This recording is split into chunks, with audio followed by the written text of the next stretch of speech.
Just continue.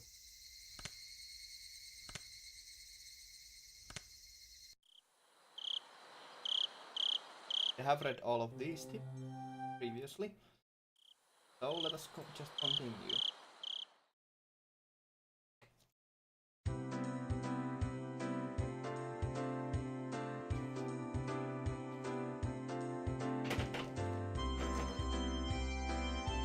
Wow! It's Keiichi-kun. Good morning, good morning. Rena was ecstatically waving her arms at me, already brimming with energy. What do you mean good morning? It's already evening. Just say hello or something. But this is the first time I've seen you today, so I think good morning is right. It's right. I got it. Okay then, good morning it is. Good morning, Rena. I grabbed Rena's head and rubbed it with my hand. She squirmed, reveling in the motion like a cat. Hey Kei-chan. Sorry about yesterday, I left without telling you. No, it's my fault. Sorry for making you wait so long.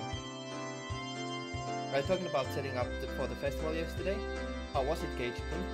Did you do your job properly? The slight muscle pain throughout my body and my sluggish movements were already obvious. I did great. I'm pretty worn out now though.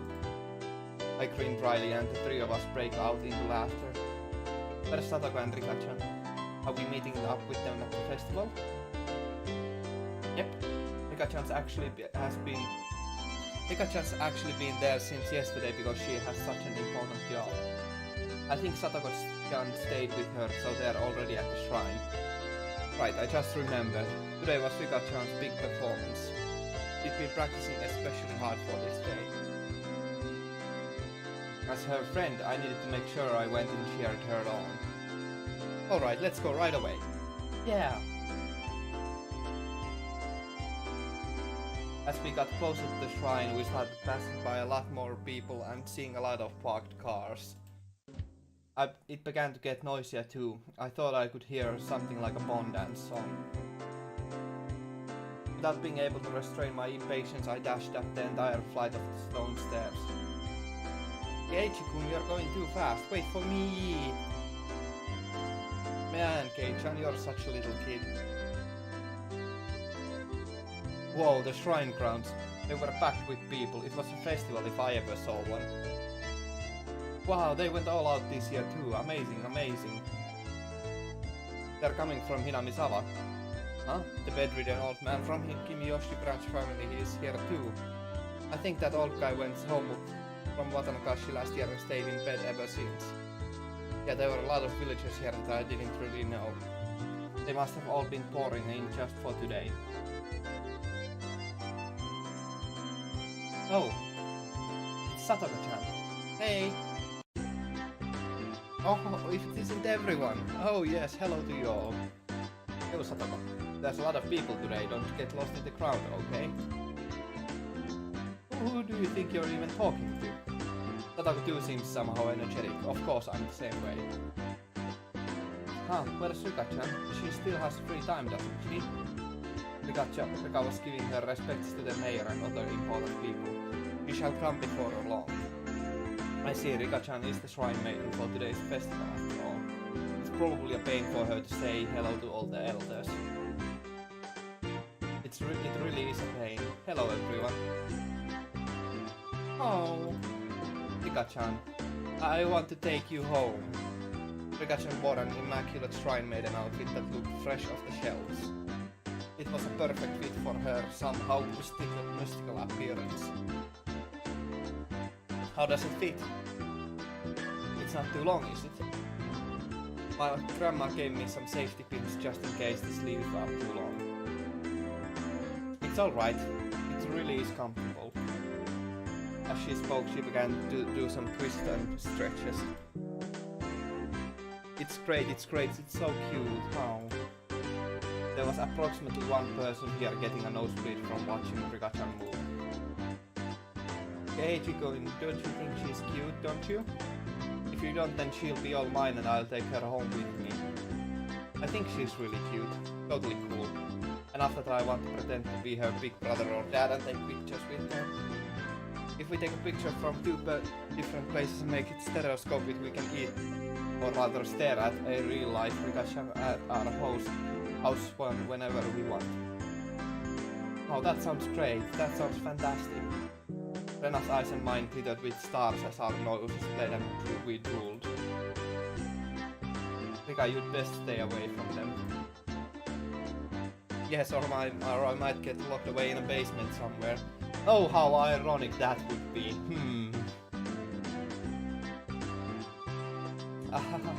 You look like you're enjoying it though, Rika-chan. Me, you're being harsh. We'll all laugh together again.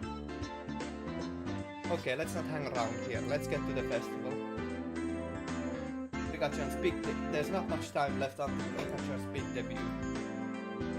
You're right, great. Let's go, everyone. Yeah.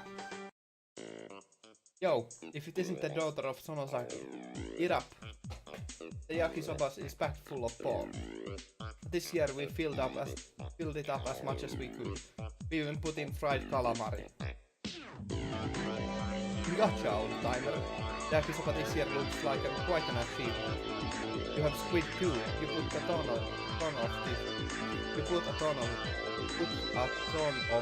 time into it. Wow, it's tasty, it's tasty. Yeah, the squid is delicious, but the aroma is just fantastic. It wonderfully compensates for how soft it tends to be. There's a delightful amount of squid and pork in it too. Yep, not bad at all, I say. Haha, Keiichi, you sound like you could walk into a cooking program and become the host.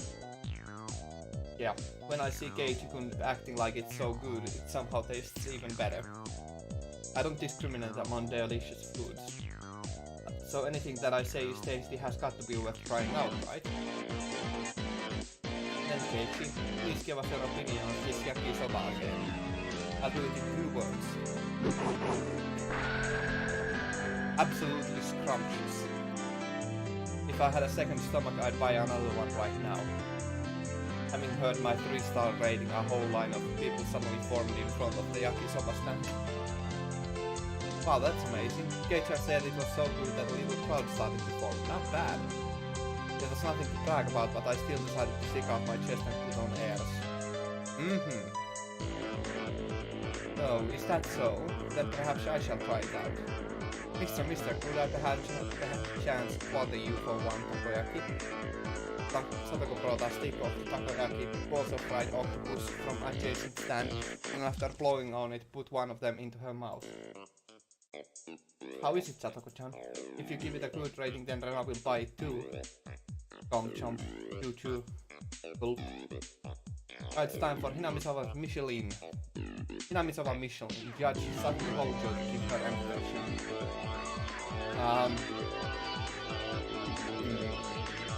Though she was all for it a moment ago, Satoko hesitated in her thoughts. Hey now, what's the matter? Everyone else takes one of their own and puts it in their mouths. Huh? Rena got kept. Mine's bad too. There's no octopus in it. This takoyaki vendor. Could this be some sort of festival only? Summer festival only octopus-free takoyaki stand. An evil takoyaki stand that got skimped out on the octopus because they figured it would make them good money today. Ah, mine has some. Yeah, it's pretty good considering there's octopus in it. How am I supposed to explain that this octopus-free takoyaki is any good? Everyone wondered that. Our quizzical looks seem to be drawing equally dubious stares from the people in line.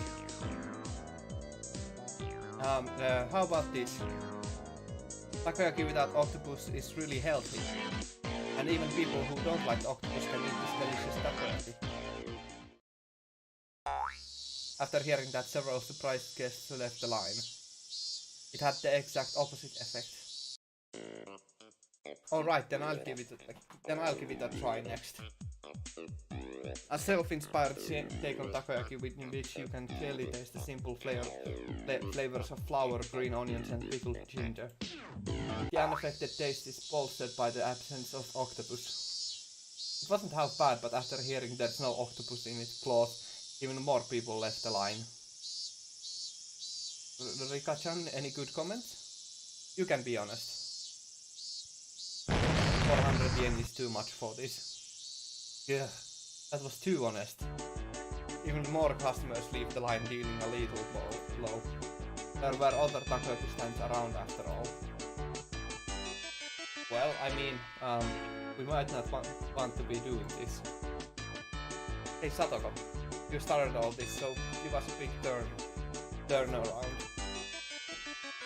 I cannot do it. How do you expect me to lavish praise upon takoyaki without any octopus? Yeah, you idiot.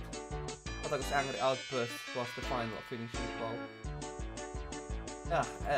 The customers are all gone, huh? The guy is staring at us. Why is that? Oh, sigh. There's no saving this crowd. Perhaps I, Keiichi Maibara, will lend a generous hand. Keiichi-chan, you could do it. We want you to save the takoyaki vendor who didn't put any octopus in. Don't smile as you say something so bitter. Alright, fine. This may be the only chance you'll get to see a pro at work, so watch carefully. I shoved the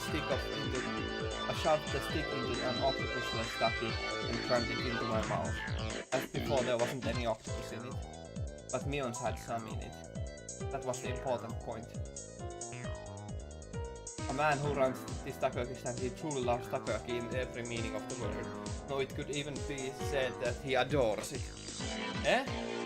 Everyone gasped in surprise, including the takoyaki vendor glaring at us. This man truly does love takoyaki. Because he loves it, he doesn't want to create half-hearted random ones. Isn't that right? Takoyaki vendor looked down, unsure. Those watching were listening intently, wanting to know why octopus-less takoyaki deserved such high rating. Keiichi-san, if you really and truly love takoyaki that much, why did he make takoyaki without octopus at all? Is he not betraying that very takoyaki? You may be right. In one sense, it is betrayal. However, it's the best possible compromise this man could find. This man is making real takoyaki today, as he always does. However, only one or two of them on each stick are the real ones. Well, you're right. The one I ate had octopus. And considering it did actually have it, I didn't taste bad at all, you know. Right, that was a bona fide takoyaki.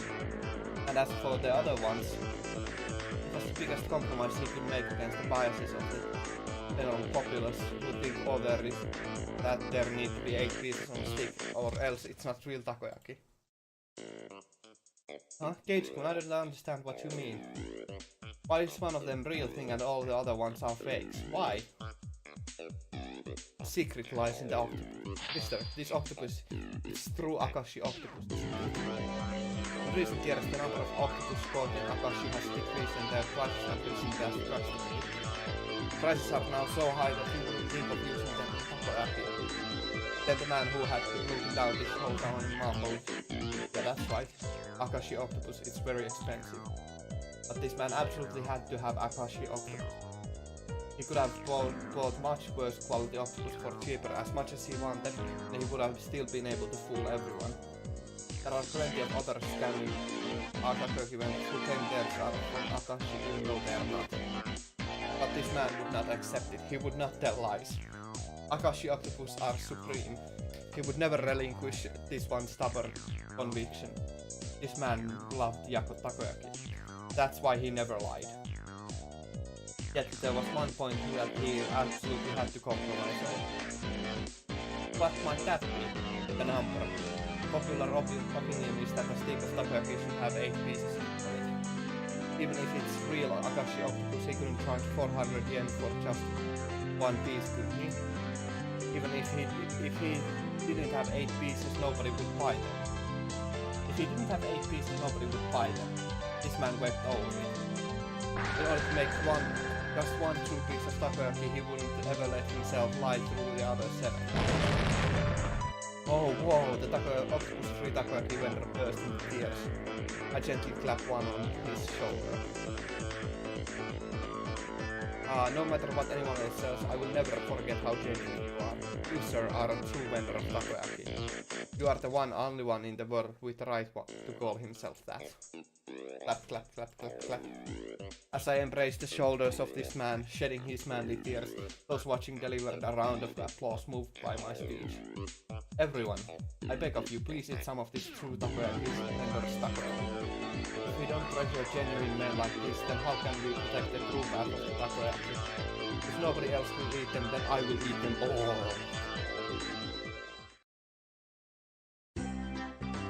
Wow, everyone watching is lining up.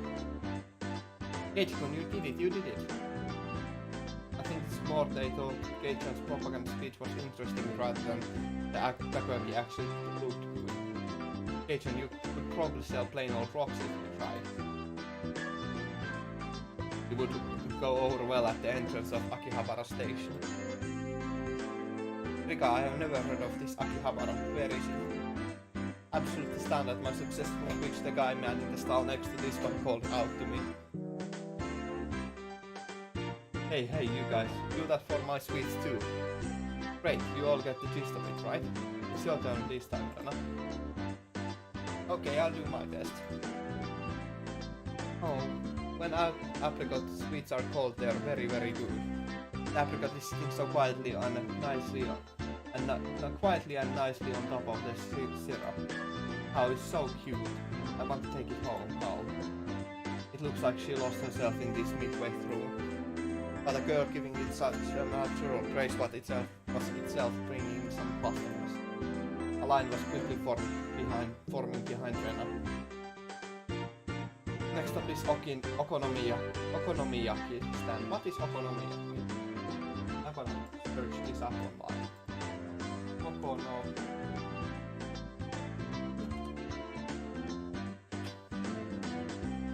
Oh! Okay. Cool. Satoko, you're up.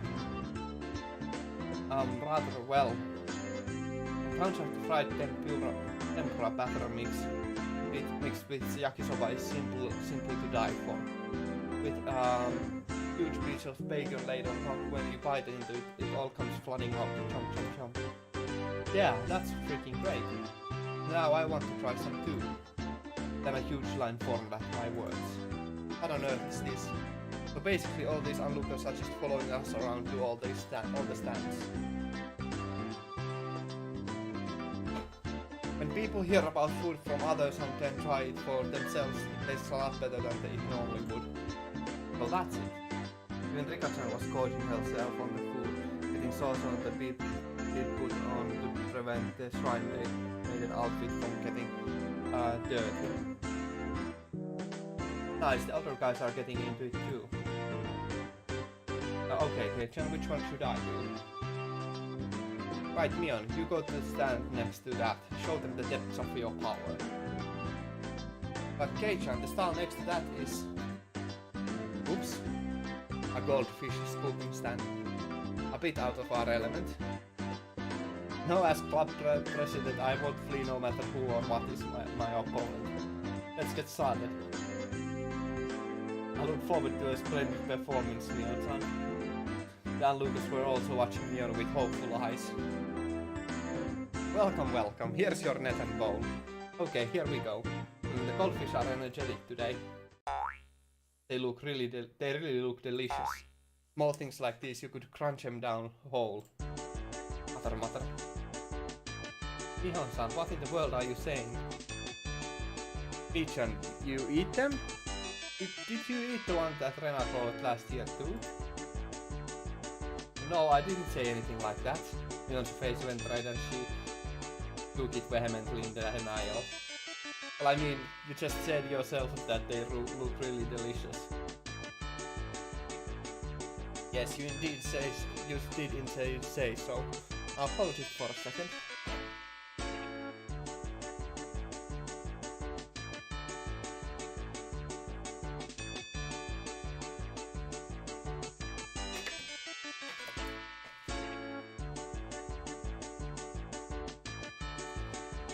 Had to check my phone.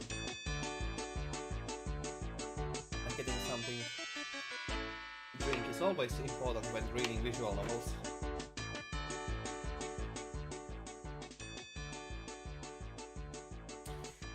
My sister is omnivorous. When she eats anything that can go in her mouth. If they taste good, then maybe I'll try one next time. Let me by the way put on these once again. No, Rika-chan, don't. You'll get sick. Wait a second. Hey, what the hell? Mion, how long have you been here? Hey Kei-chan, Mion-chan. Mion, everyone, good evening. Where did you come from, Shion? I've been here since the bit with the yakisoba. You were all so loud that I found you right away. Jeez, you've got nothing to do with this, do you? Go somewhere else already. Jeez, man, don't treat me so cruelly. Right, Kei-chan? You're okay with me being here, right? She asked, grabbing my arm and pushing her chest into it. Bounce. Keiichi-kun, you're a pervert. Your nose is bleeding. When you squish a jelly donut, the jelly comes out, right? It's the same. This isn't something I have any control over. Is that right? Then more will come out if I squeeze harder. Squeeze. Shion, her cleavage, it's right against my chest. Rip. Yeah. Shion, what the heck are you trying to do? How vulgar. I seem to have misjudged you. What about my flashed chest? Rika-chan clasps onto my other arm to rub. A plentiful plump feeling on my left shoulder and the sour sensation of young unripe fruit on my right. Oh.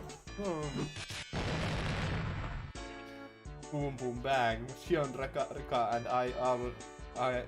Shion, Rika-chan and I, our faces now bruised, fell to the ground, flints sprawled. Nice job, Rena. Everyone's so dirty. Oh. Rena punched me. It really hurts. Rika, that you get what you deserve. Jeez. Now that Shion was here, the energy around us increased by 120%. Your friends are so much fun, Mion. I never get bored of them. Ah, right. Right, if you weren't here it would be way more fun, you know. I want to stay with you all, but if I continue seducing Kei-chan, my sister looks like she's literally going to bite my head off. So I'll retreat for now. I'll be back. See you, Mion. Don't be back. Get the salt. Someone get the salt. After teasing her older sister so much, Shion ran away into the crowd of people and disappeared. I feel that I have borne witness to a rare side of Mion-san. When Mi-chan is with Shi-chan, she looks kind of cute. Rena smiled happily, earning her a whack on the head from Mion. Don't say dumb stuff, let's get to the next stand already. We went just like that, really noisy and lively to the other stands. We were paying money towards the beginning, but midway through the guys running the shops thought we were just too funny and we ended up being able to fool around without paying much more. Thump. The vigorous sound of big taiko drum echoed through the air. Rika, it looks like it's time. Yep, looks like it. Yep, right, it's just about time for Rika-chan to appear in the offertory dance. I'm a little nervous. Believe in yourself. All of your sweat will definitely amount to something, Rika-chan. Mion slapped hard on Rika-chan's back. That's right, you'll do fantastic, Rika. I'll do my best. Yeah, that's the spirit. I balled my hand into a fist and raised it into the air. We're rooting for you, Rika-chan. Go for it. Yay, remember. Go for it, yay! Rika-chan gave the best smile I'd ever seen, then pivoted on her heel and ran off. Okay, we should get going too. Right, let's go cheer her on. You mustn't. You must keep silent during the performance. I got it, jeez. I rubbed a hand through her hair. She was worried about her good friend up to the end. Then we'd better hurry. All the good spots will be taken. Come on. Mion ran off, and everyone else followed a moment later. A large amount of people had already clustered into the tight space of watching the edifying dance. Wow, this is a lot of people. I turned around to look at everyone else, but nobody was there. Where did everyone go? They probably got lost among all these people. Finally, I spotted the back of Mion's head on the other side of the crowd. It definitely doesn't look like I can get over there. Well, we got separated, no big deal. We can just meet back up when Rika-chan's dance is over. I gave up on finding others and wandered around trying to look for a place where I'd be able to see better. It didn't take long for me to realize I'd have to settle for watching between the heads of people in front of me though. Thump. Once again an even louder taiko drum resounded. This one was to announce the beginning of the dance. I couldn't see very well, but it seemed like Rika-chan had come onto the stage with the elders, who were in priestly garb. I heard low exultations of admiration and the seniors rubbing their prayer beads in gratitude. Everyone's heads were in the way and I couldn't see. It was really frustrating. We should have cut playtime short and come here to get good spots earlier. After Rika-chan intoned the prayer, she took the festival hall and walked to the pile of quilts stacked on the altar. That's right. The point of the ceremony was to purify Peri and to hold a memorial service, wasn't it? Then the solemn offertory dance began. He had practiced using mochi-pounding mallets. The awkwardly shaped festival hall Rika-chan held seemed really heavy. Back and forth, up and down. It was doubtlessly difficult to even lift in the air, but she sweated and waved, raised and dropped it again and again. She couldn't just deal with it and do it grudgingly. As the shrine maiden, she needed to retain the dignity and solemnity present at this festival. There must be a ton of pressure on Rika-chan's shoulders right now. Oh, you missed the fun part of the. You just missed the fun event, but maybe we'll get more fun stuff soon. Maybe. The Watanagashi has just begun. Damn, why am I cheering her on from a place I can barely see her? I am her friend, so I should be right up in the best spot rooting for her. Hey-chan, over here. Someone tugged lightly on the back of my shirt collar. It was Shion. She beckoned me outside the crowded ring of people. She had a mischievous grin on her face, and I took as her saying she knew a... Yes, Mion did convince us to eat the goldfish. Yes, that was the exact event that happened. Now I want to be goldfish, but instead I've only got seeds. They are not even that crunchy. Oh well. Healthy, nutritious seeds.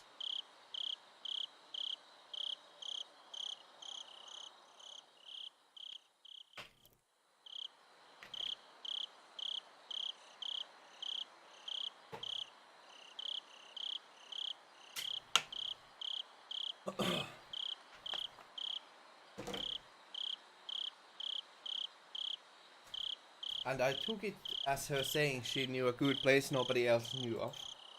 Shion, what's up? Shh. Just be quiet and come with me. After she told me so, she ran in a big detour around the throng. And it's great to have someone who knows the lay of the land here at times like this. Yeah, what happened to the goldfish I caught last year? Yes, that's exactly what happened. Mion ate it.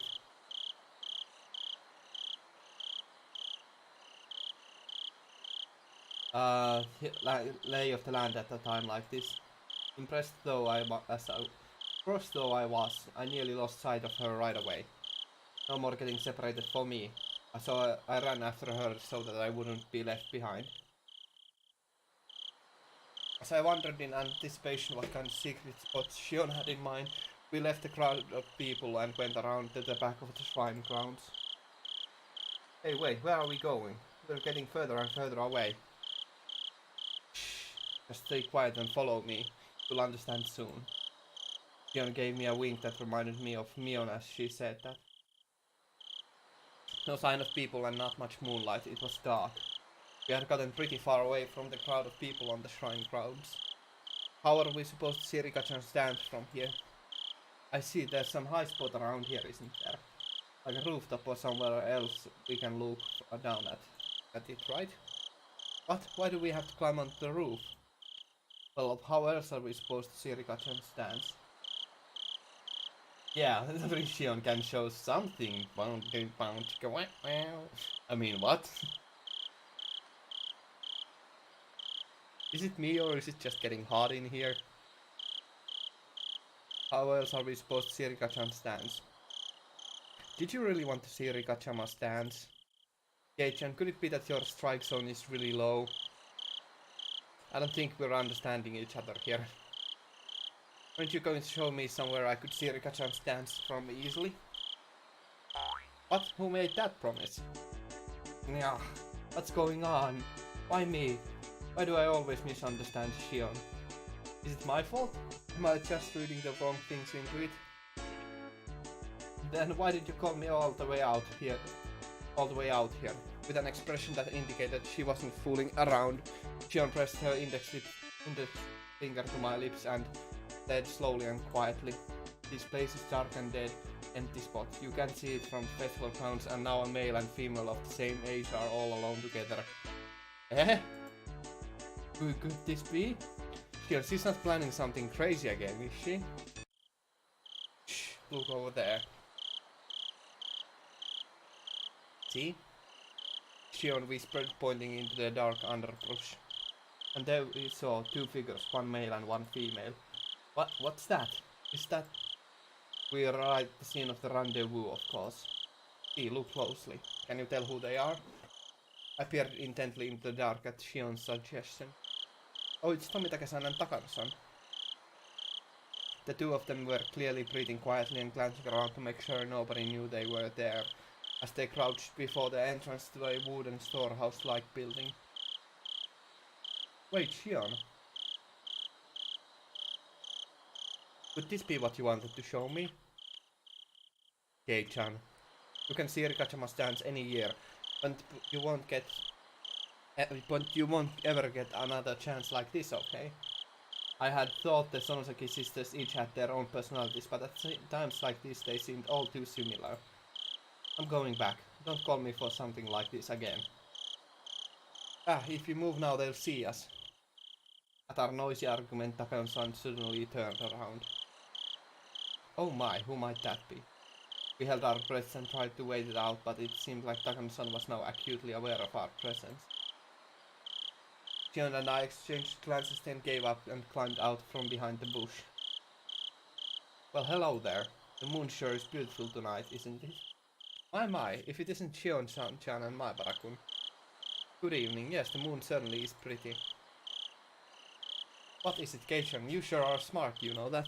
Having a secret date in a place like this? Then I guess we accidentally interrupted something important. You're the ones who were meeting up secretly. Tomitake-san and Takano-san laughed to themselves and it got on my nerves for some reason. Yep. Tomitake's biceps are reason enough to skip Rika-chan's dance. Yeah.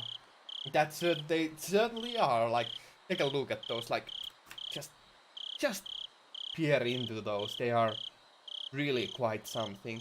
Just really big and bulky and muscular. I mean, what? No, I'm not getting lost in his muscles. It got on my nerves for some reason. Wait, so you two weren't having a little rendezvous then? Oh, of course we weren't. Though I don't dislike that kind of romance. Unfortunately, this wasn't the location of rendezvous either of you would want to see. Sorry for not living up to your expectations.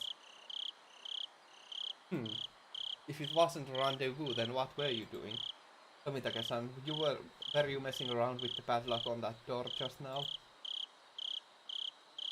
Huh? After she said that, I looked at the two of them, and I definitely saw it.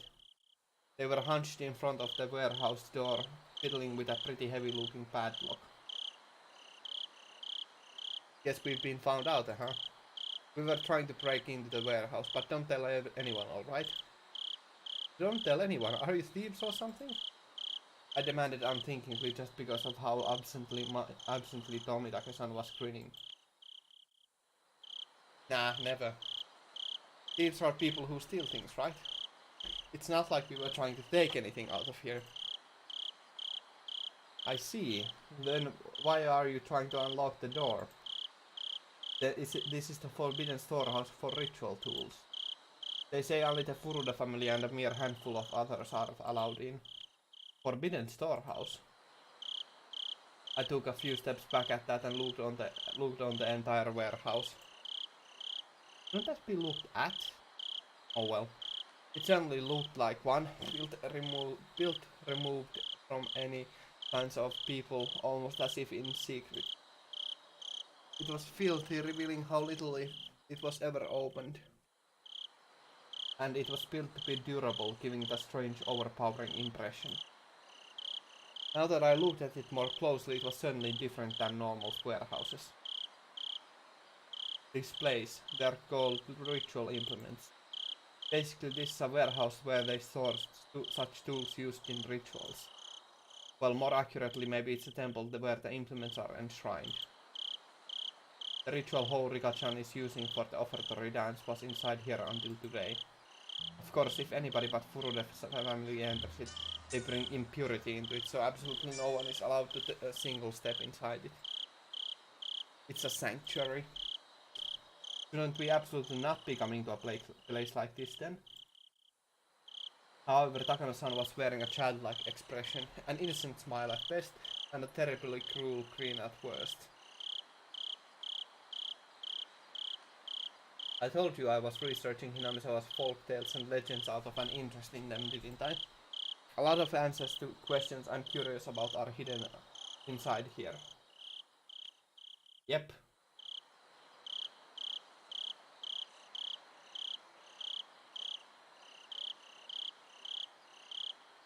They sure are being set up.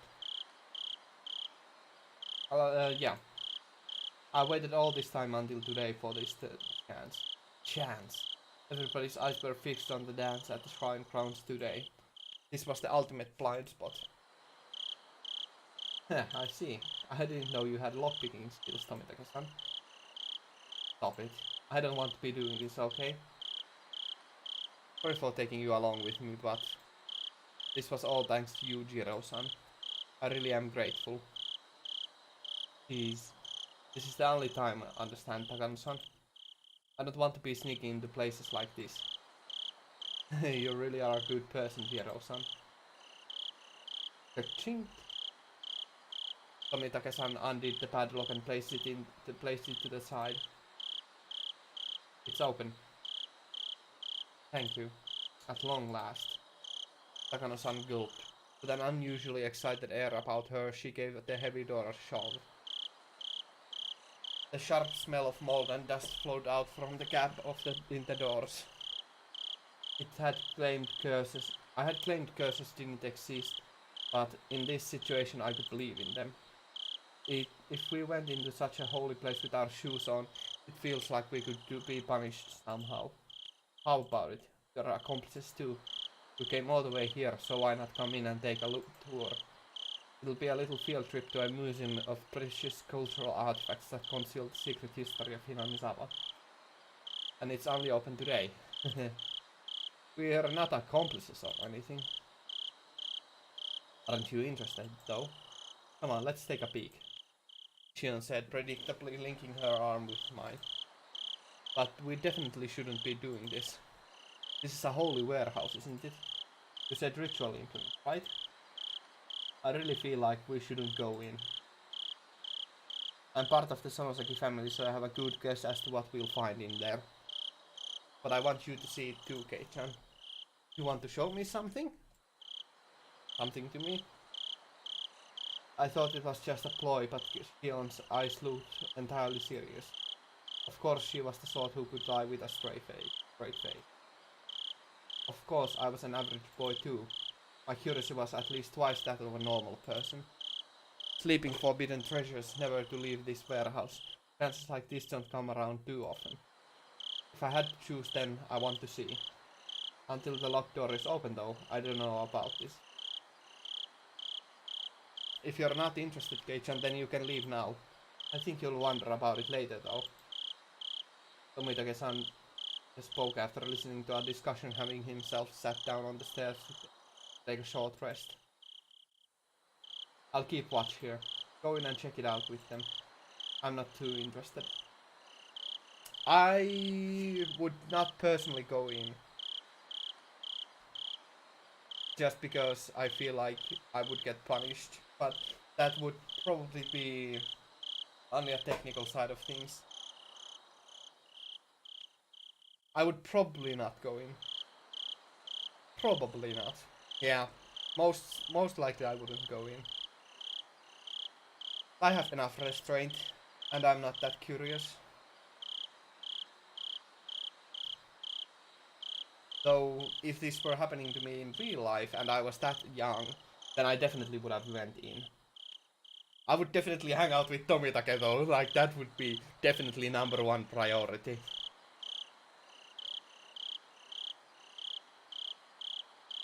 It might be pretty interesting for a young guy like you, Cage-kun. He said, laughing mischievously. There was no ill will in his laughter. Tomitake-san, do you know what's in there? What's in here? Kind of. Takano-san told me all about it. Must be pain to have to go along with your companion's unique hobbies, huh? Tomitake-san didn't answer that, only responding with a pained smile. Takano-san had this kind of scary air about her, like she'd drop absolutely everything else for something she had an interest in and go straight for it, but... Tomitake-san, on the other hand, seemed like the gold standard of what a normal person should be. Having him tell me so frankly to go check it out suddenly made the guilt feel lighter. Okay, but just a little. If it's not interesting, I'm leaving. You got it, Shion gave me another Mion-like wink. Looks like we're decided. Shall we go inside? Hiro-san, we'll leave this to you. Tomitake-san waved his hand to see us off.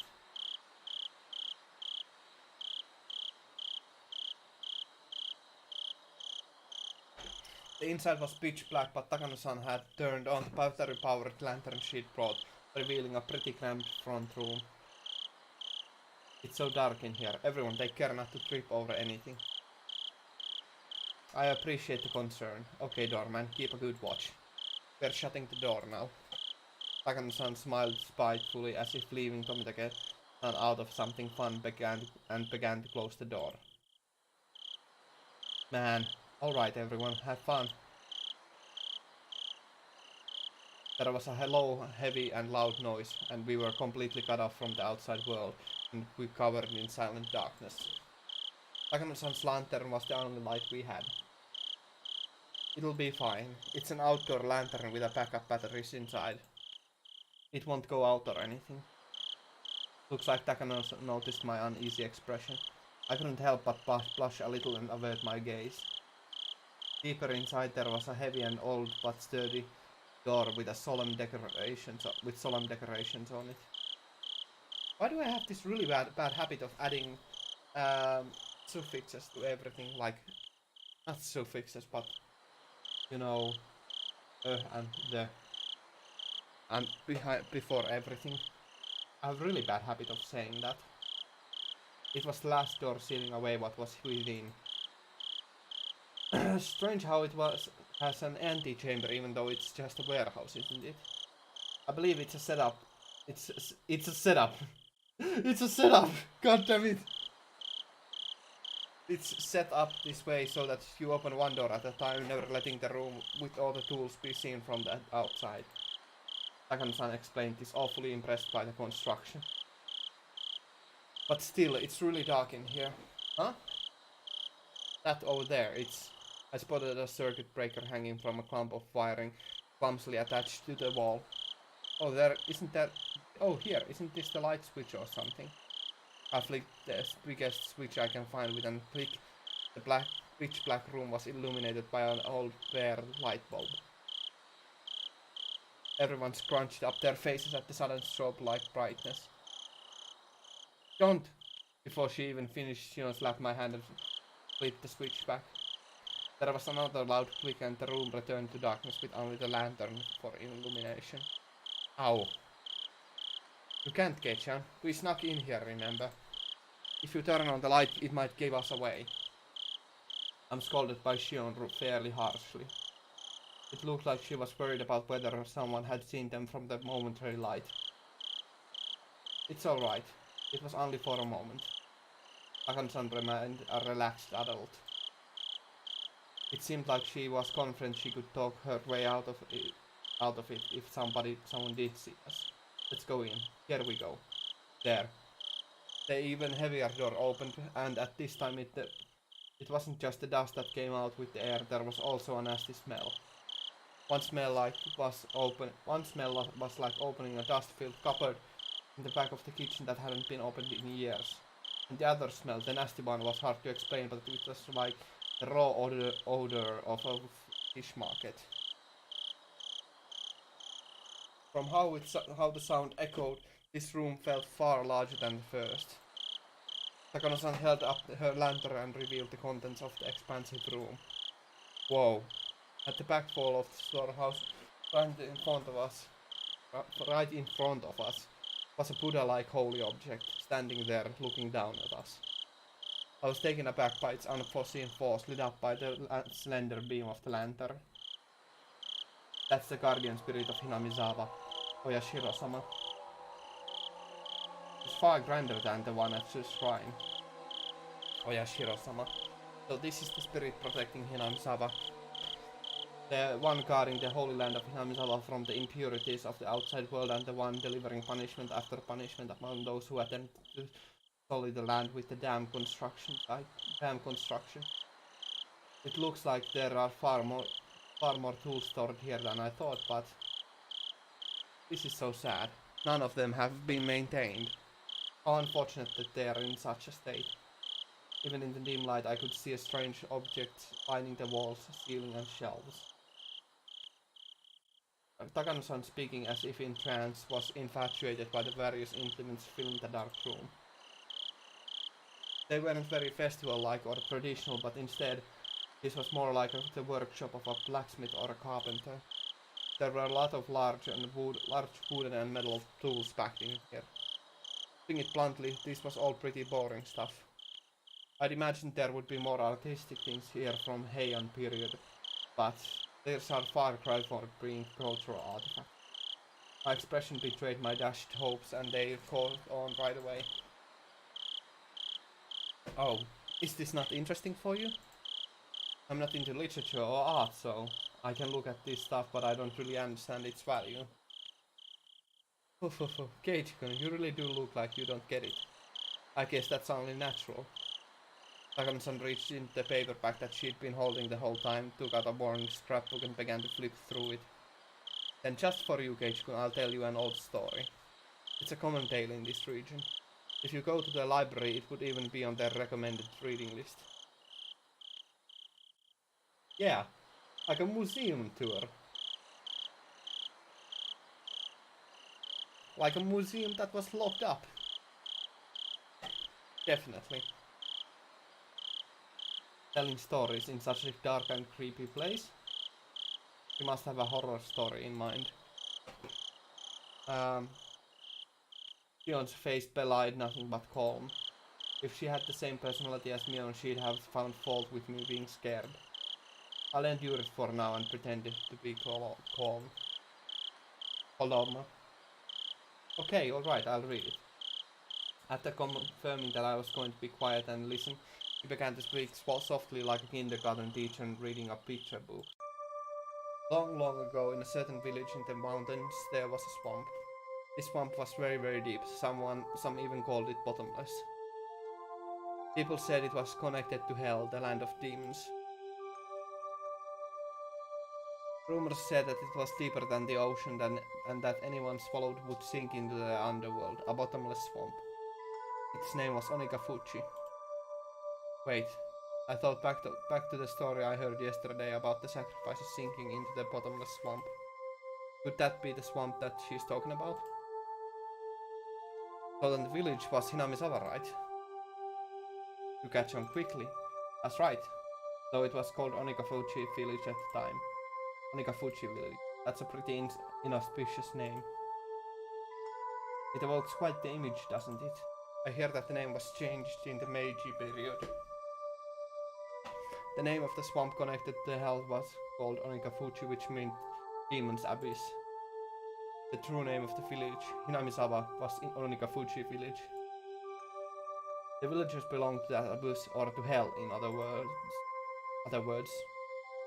They lived their lives worshipping the swamp that connected to it. Said to connect to it. But then one day, humans began to appear one after another from deep in the swamp.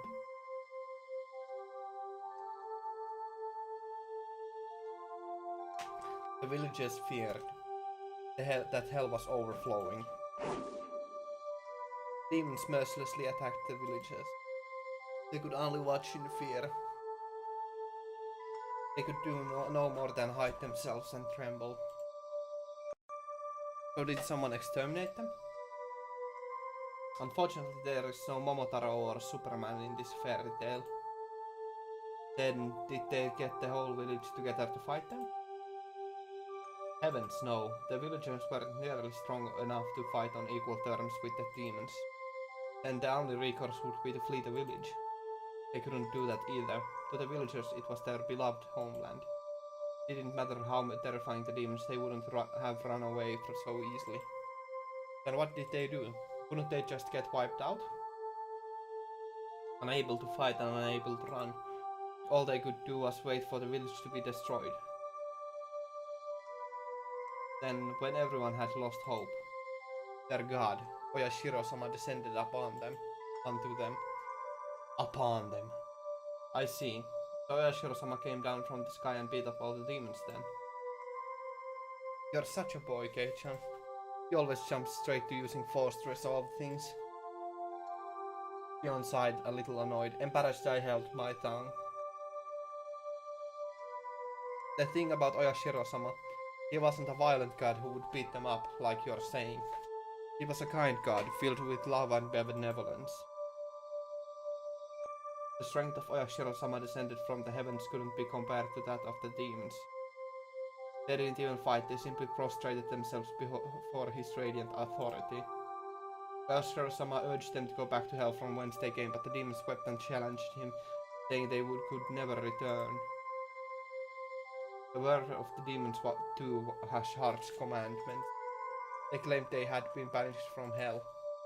Demons who didn't have place to go either in hell or in the human world. Of course they were at fault for attacking the village. They deeply reflected on it and were sorry. As the villagers conversed amongst themselves, little by little they came to pity the demons and, after talking with everyone in the village, they decided to live alongside them. Oyashiro sounds actually pretty cool in my opinion. Like, pretty chill. A lot of fairy tales have them being exterminated or being driven away, but you don't often hear one where they live in peace. You're right, demons are supposed to symbolize evils. A story where they decide to live together with humans is certainly strange.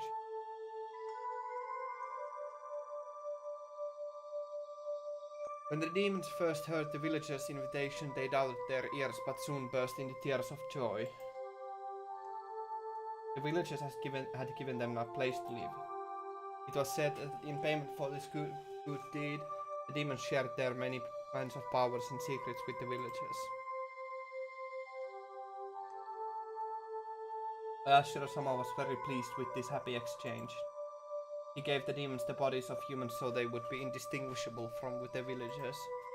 He himself decided to stay on the surface and watch over the everlasting peace between them. That a land in which man, demon and god live together. I had thought the word demon was a noun meaning evil that needs to be exterminated. The god may have mediated for them, but you don't often hear happy endings like that where both sides live in harmony. I guess it's kind of interesting. Although the normal fairy tale ends there, was revised quite a bit during the Edo period into a much longer story. After that, the humans and demons intermixed and eventually there was no difference between them. So the demons ended up disappearing. No, not at all. Half of them just stayed just as they were. The knowledge of the villagers had received from the demons basically made them in something inhuman people called transcendent. They were well aware that the power that they had was a heresy, and as those below worshipped them, they lived out their lives in secrecy. These stories are the root of many derivative tales and pieces of fiction. The foundation, I mean. The basis. What do you mean by the root? It means the part about the villagers having demon blood. What I mean is, all of the legends from around here are based on the premise that the villagers are descended from demons. There was a hint of amusement in Shion's face as she said that. It was like she wanted to say that she too had demon blood in her. Is there any proof though? Maybe it's somehow rooted in historical facts just beyond just fairy tales. Oh, Mabarakun, then do you believe that demons really did come out from the swamp and breed with humans? Well, it's not that I don't believe it, but when she said demons, she meant the ones from hell, but in ancient Japan the word wasn't necessarily used to denote only that kind, right? The more well-known use involves the drifting foreigner theory. As the story goes, Westerners who were shipwrecked in nearby seas had such remarkably different customs that they were called demons. Japanese people were relatively similar in appearance to other Asians, but everything about those from the West was different: their physiques, their faces, and their skin color. In Japan, terms like red demon and blue demon evoke images especially of Westerners. Lacking in skin pigments, Westerners would sunburn easily and turn red. Being fair-skinned, I think blood vessels appearing on their skin would look blue too, and full of accidental aliens would drift into Japan and come into persecution being called demons. They would flee into the mountains to survive, turn into bandit groups and attack villages for food and the like. Ashura, a knight who is overpowered the demon. I wouldn't say that. I wouldn't say that.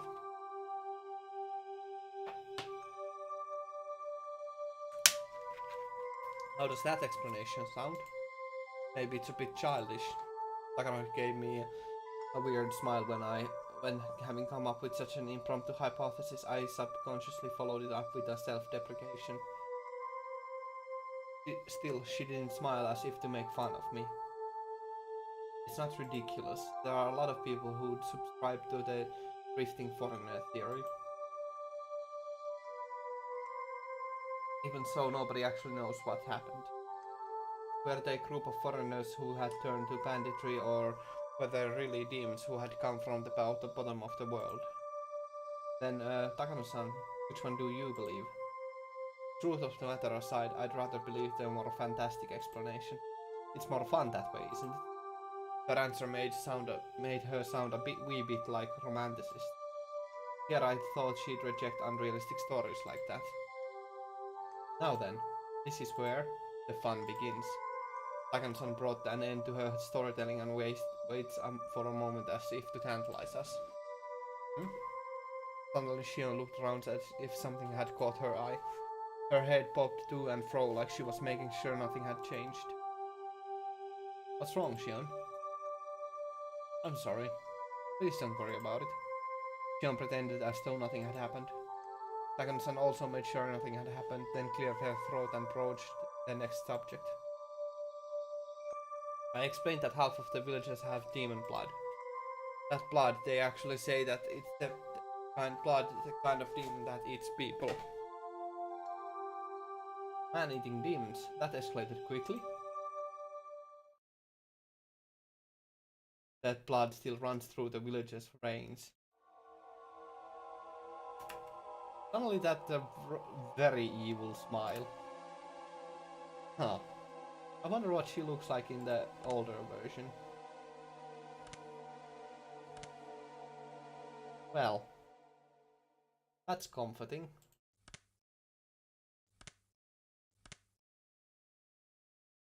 They say that sometimes the blood awakens from its slumber.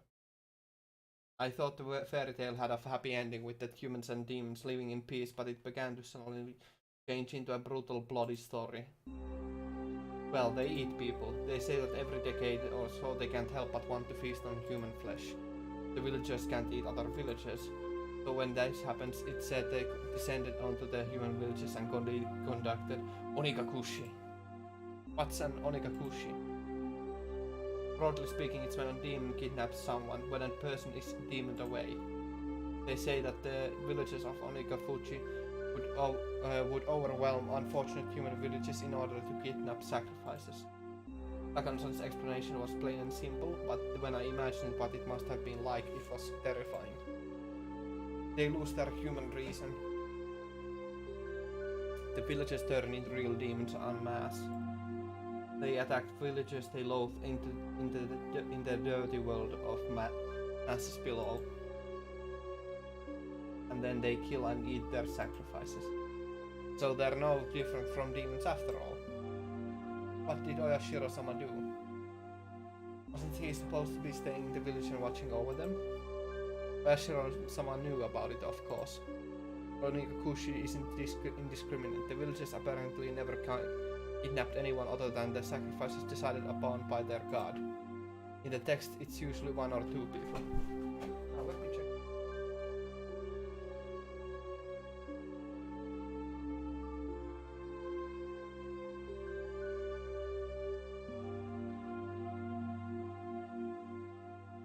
Okay. Another sip of water. It's already been over an hour.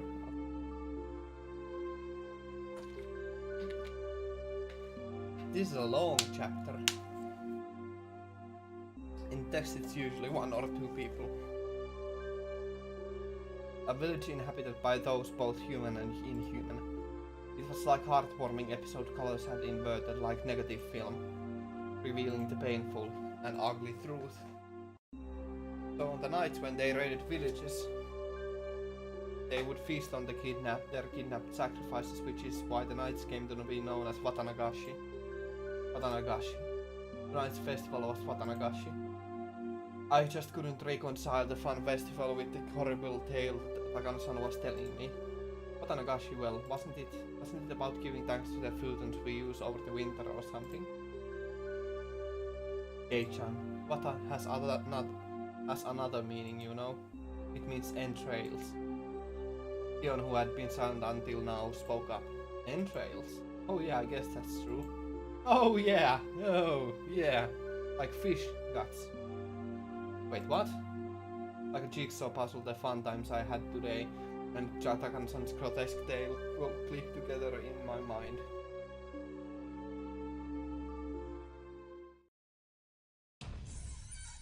Watanagashi, so gut spilling. I didn't think saying that could ever feel so nauseating. Yes. It is as you imagine, Mabarakun. It's as you imagine, Mabarakun. Right now, the Watanagashi festival might just be somewhat early summer festival occurring to every June, but it used to be different. So very different. It used to be a ghastly cannibalistic feast held on the night when the villagers had collected their unfortunate dinner.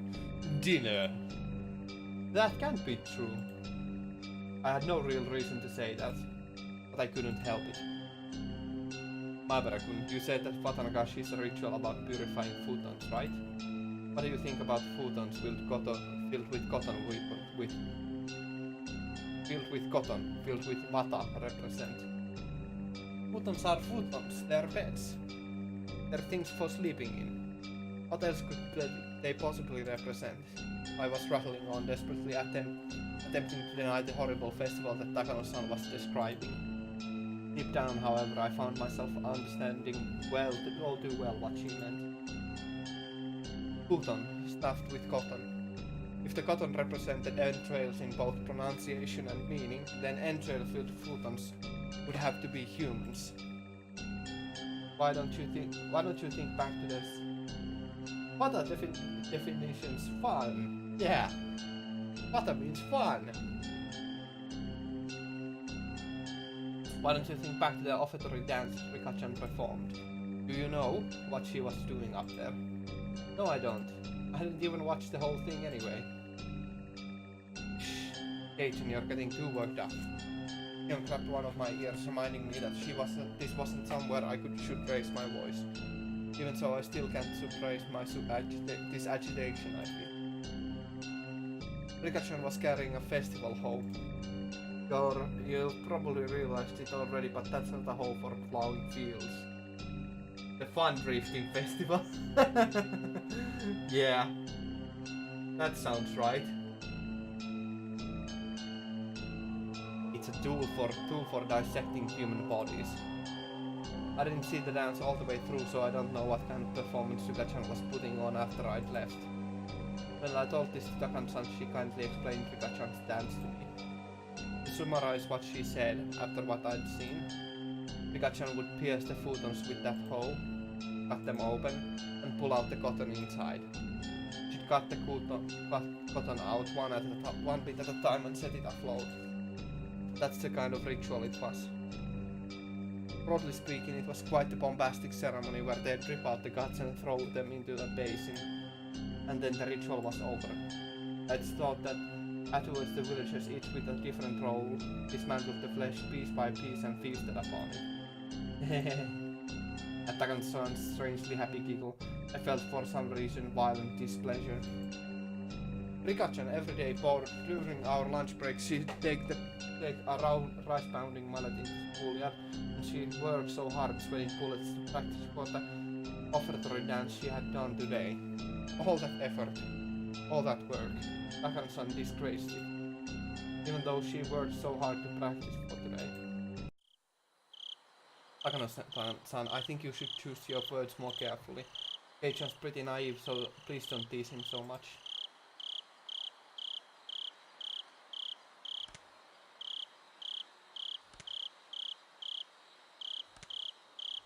I just sometimes wanna see what that expression looks like in the original. The moment before I opened my mouth to express how angry I was, Shion stopped me. Shion must have been fully aware of how that story made me feel. I'm sorry, I thought you'd like a story with that sort of shock value since you're a boy. Now that's sexist. Takano-san spoke without a hint of malice as she smiled gracefully. After hearing all that, figure out what kind of stuff is in this storehouse, Kei-chan? See, look. Shion pointed out one of the walls, vaguely illuminated by the lantern's light. There was, mere moments ago, they hadn't held my interest. They were just boring-looking tools lined up on the shelves. Ugh. All those uninteresting tools that I didn't understand how to use, they all suddenly took on a new meaning, and I couldn't help but let out a groan.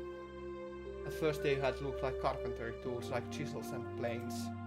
However, when I thought back, I'd seen pictures of these sorts of tools before. Yeah, they came up in Japanese history textbook. Yes, on the page introducing Kaitai Shinsho, or the new text on anatomy. These sorts of things. They're printed realistically on the literature of Germany, capital of the medical world. These aren't carpentry tools. These strangely shaped tools, they're for dissection. Everyone knows that in Edo period they would dissect the corpses of those who had been put to death in order to gain knowledge about Western medical techniques. Illustrations of dissection tools they used at the time came up in textbook supplement. The things I hung up on this wall all looked exactly the same as those. If you want a scarier way of looking at it, think of them as cooking utensils. Takano-san, holding a lantern, the only light source into the room, led us along the wall. She had the only light, so I had to walk after her whether I liked it or not. Look, Takano-san illuminated a coil chain which left a bigger impression than other things that we saw.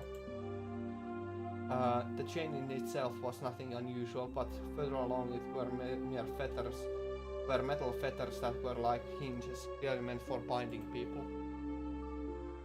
Kei-chan, look at that. John tapped me on the shoulder and pointed to a restraining table that was clearly shaped like a person. My spine froze. My blood felt like it was turning into sherbet as it rolled up my back. On each of the joints there were things like chains and iron balls attached. It was like the table was searching for its next victim, ready to spread their arms wide and close them. It's probably a chopping block. I think you'd strap a sacrifice down to prep them for eating. The word chopping block sent a jolt through my body. When I looked more closely, there were many dark slices carved into it, as through.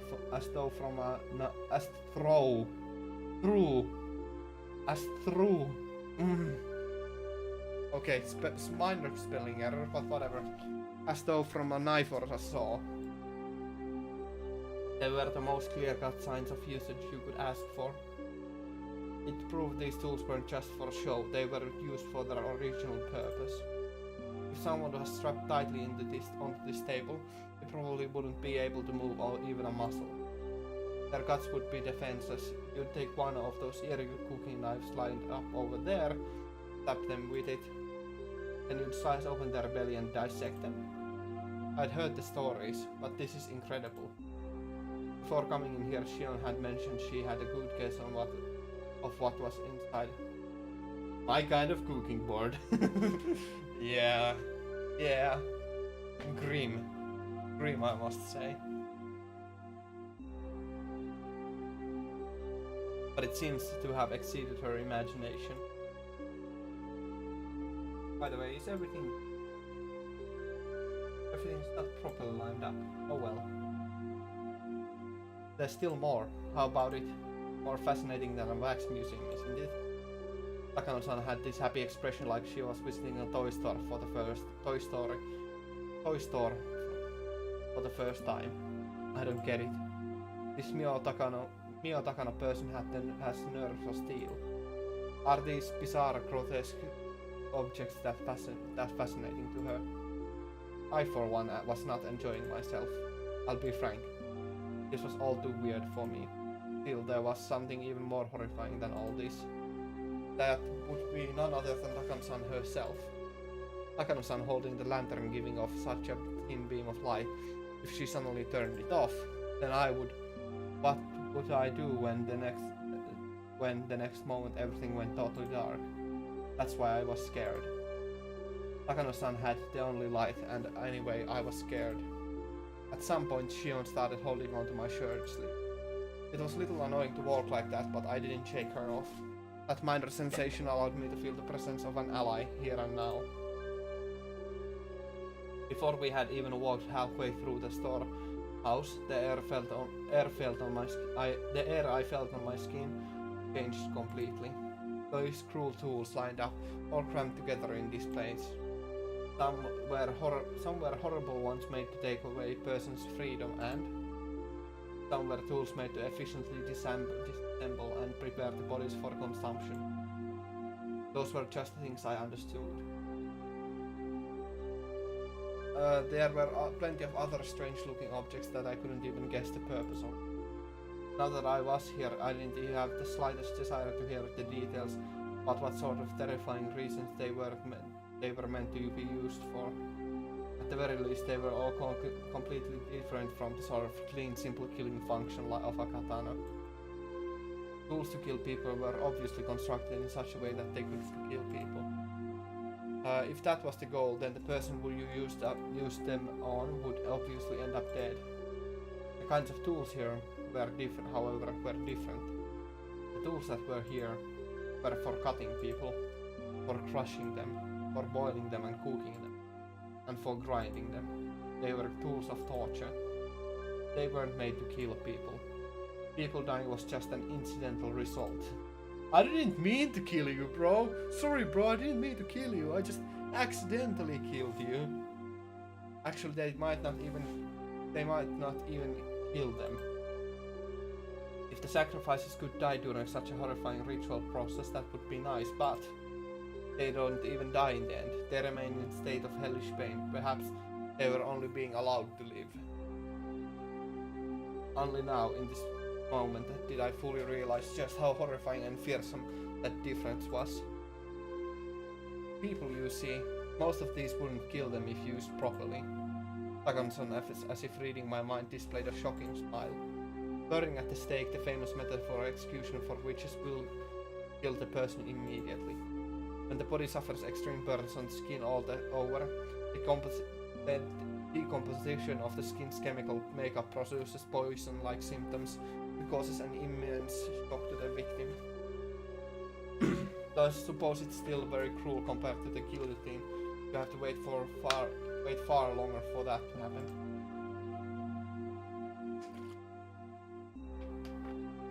He described such horrors in a strangely medical way. Shion immediately answered that, the question I had. Takano-san is a nurse. There's of saying that nothing can scare a doctor. I guess it's true. Oh, and also, there was a method of execution in Rome where they would grill the person, just like a barbecue. They would cover the person in wire netting and slowly cook them over a charcoal fire. I think the memories of when I went to day camp with my family would come rushing back now, of all times, so vividly. That's what it was like. Apparently they wouldn't die too easily for some reason. According to one source, even if they roasted one side of the person to a crisp for an entire night, they would still be conscious and able to speak fluently. That's insane. You'd grill someone the whole day and they'd still be conscious. It's said that ancient Rome, famous for their executions, thought of plenty of ways to execute someone while having the victim stay alive as long as possible. Among them, there was one method where they would open the gut, pull out the intestines like sausages, pull them up with a winch and put them on public display. Jill was behind me, clinging to me. Not just because she was scared, she was protecting her stomach. You would think someone with their intestines pulled out would die instantly, right? Actually, as long as you do it tenderly and thoroughly, it's apparently possible to pull them all out while the person is still conscious. I felt a sick feeling in my stomach. I did not need this because I've been puking like for 2 days straight now, and this is not something that I needed. Jesus Christ. It was like my organs were coiling up just from Takano-san's stare. Though pulling them out with a winch was rather exaggerated method. In a more barbaric way, they might slice open the gut and cut the intestines out and throw them everywhere. It's quite imaginable that they did rightful things like that too, isn't it? However, those being put to death are conscious. It must be far more terrifying than painful. She spoke with a pleasure, as if she had come here on a sightseeing. I heard Shion gulping multiple times near my ears. Perhaps Hinamizawa, or rather Onigafuji village, did something like that for the Watanagashi festival. Listen, if you try hard, can't you hear it? I wanted nothing more than not to hear anything at all. So why only at times like these do I begin to hear things I shouldn't be able to?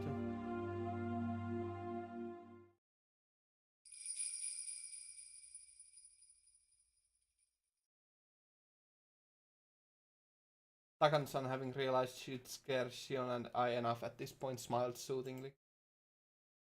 Then she turned on her heel, raised the lantern and began to walk again. If Takano-san left us here, getting your fun out of while you're still alive, that would be a lot of fun, definitely. If Takano-san left us here, we'd get even further away from the light. Kian and I, no matter how scared we were forced to follow Takano-san along on her field trip through the ritual storehouse.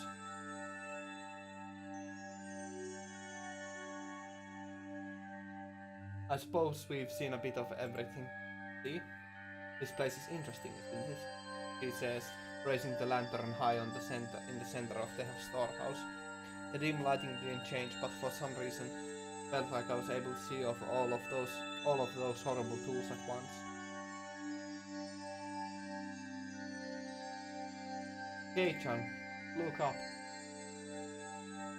Yeah, nothing but fun everywhere around you. That would be so much fun, so enjoyable. Jesus Christ. Shion stammered while grabbing the nape of my neck. I couldn't tell because it was so dark, but there were a lot more tools hanging from the ceiling as well. They all looked like they were made of iron bars, but then I figured it out. Cages. For cages they were very small. Cramped cages just for one, like a casket. If you got locked up in there, no, you wouldn't get locked up inside it.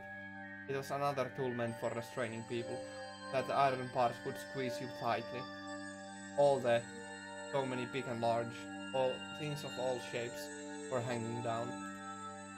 Takano-san's mention of execution by grilling crosses my mind. We weren't just surrounded on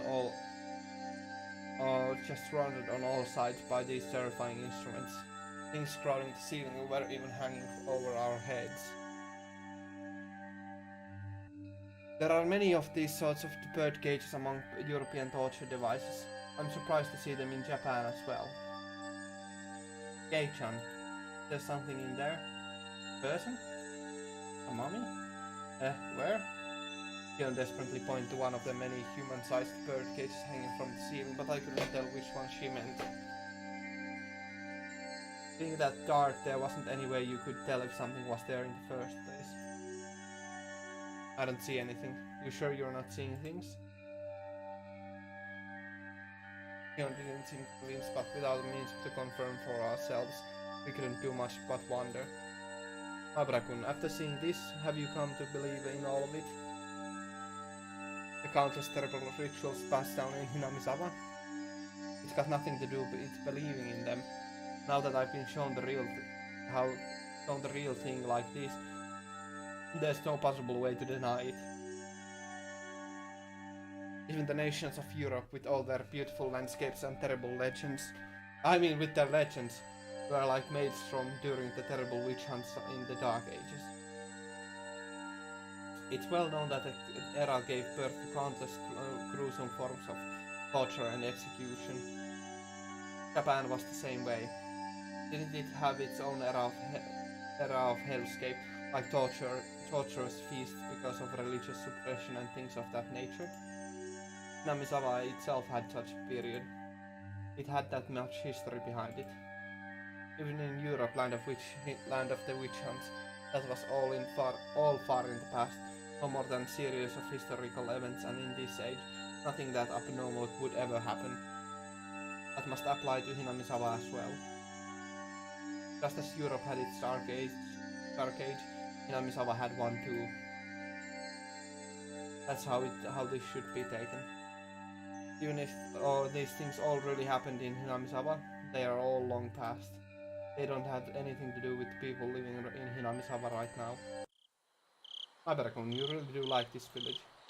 Didn't sound like she was making fun of me. Takano-san gave me a slight smile. Takano-san, you're researching whether those customs survived into the present. You are, right? Kion suggested something that made my heart leap into my throat. Are you telling me that all these horrible things are still going on even today? What I'm about to tell you is a secret, alright? I told you, Shion-chan, because you are an understanding person, but the other villagers don't want to hear it. If things go awry, I could be ganged up on and punished. Shion flashed a devilish smile as if reveling in the immorality of it. Abra-kun, you keep the secret too, okay? If this gets out, I could suffer Oyashiro-sama's curse or be made into a sacrifice. If it's a curse, then I wonder what kind of death it will be this year. If it's a sacrifice, then will I be thrown into Onikafuji swamp while still alive? If it is tonight, you know. Night of Oyashiro-sama's curse. Dragon-san said, bringing her face right up close to ours. As if to say that she had the choice, she'd rather suffer the curse. That was what she seemed to be implying. Dragon-san took a fairly worn notebook out of her paperback and began to flick through its pages. There were all sorts of references and newspaper clippings attached to them, and it had all manner of things written inside. The letters were very small and bunched together, so I couldn't tell at a glance what it was about. What I'd really like to do is search through the National Library for newspapers from the era, but here it is. A photocopy of a page from some book was slid in the notebook, and it too was written in small tight lettering. Like the other pages, I couldn't tell what it was about just by glancing at it. Jesus Christ, we've been already going for about 1.5 hours. But I still have some more water.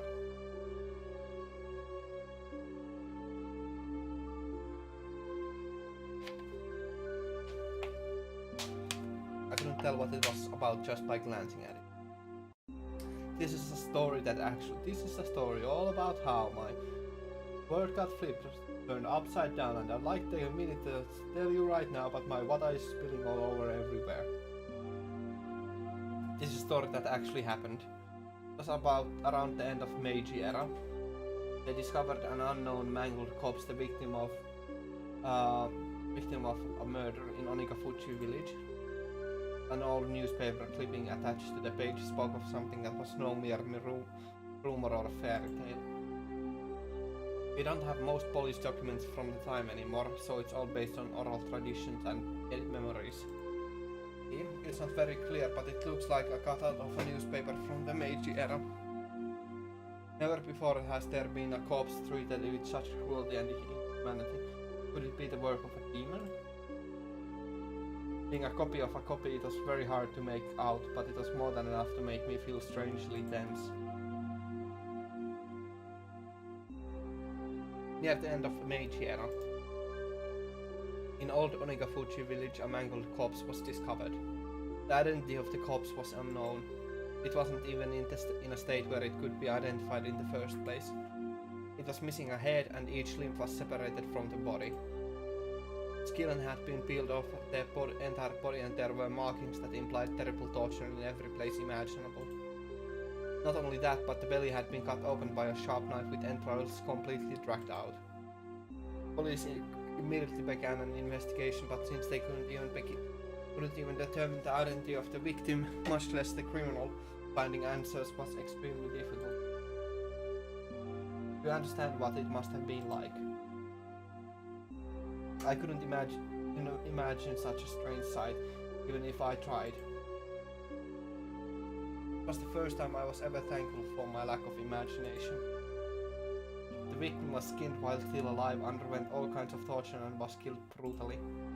The author here also thinks that even after death, the remains were divided and dissected even further, the epitome of inhumanity. I'm of the opinion that the entire process was performed while the person was still alive, though. What do you think, my Brakun? He spoke in a way intended to make me imagine even more vicious things. As my brain was already far over capacity, however, there was no way I could imagine anything more brutal. Then when I broke my gaze from Takano-san's, those strangely shaped weird tools were all around us. I wonder if you could faithfully reproduce the mutilated corpse discovered at the end of Meiji era with the tools found in this place. I want to deny it. I don't want to admit that something so terrible could have happened at all. Even so, they were so strange, so terrifying, these tools, and as if they had seen through my attempt to escape from them, they did nothing but ridicule me silently. So that creepy incident, what was it in the end? The author says that regarding Onikafuji's dreadful villages, dreadful customs they've survived in the recent post-Meiji days, and that perhaps they lasted until around beginning of Showa period. His corpse, which at a glance had been brutally killed after a period of torture. In actuality, however, it was a pitiful sacrificial remains of the man-eater's terrifying feast. The corpse was just leftovers. It was so fantastic, so strange that it didn't feel real.